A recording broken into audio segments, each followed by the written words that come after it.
Holy, you guys don't want to know how many times I've tried to shoot this video. I keep getting interrupted or something. So basically, hold on, let me put you guys down.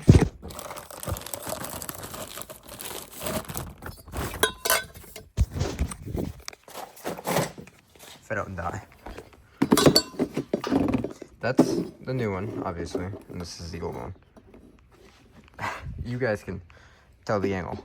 So this one's already been kind of cleaned up, but it can be cleaned up more, such as the yucky inside.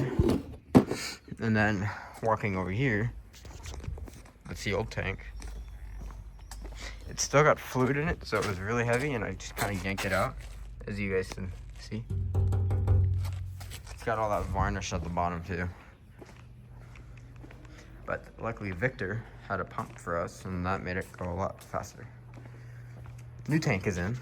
It's covered because it's gonna go to the paint shop, so can't really have the filler neck in to get hidden, and we don't want dirt getting inside. It's really pretty. It does have that ding in the corner for shipping. I know that's bent, and I'm sure there's a few other areas.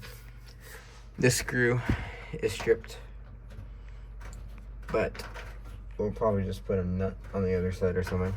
Well, it's a bolt, but it's like a self-tapping bolt. Anyways, I'm gonna clean all this up.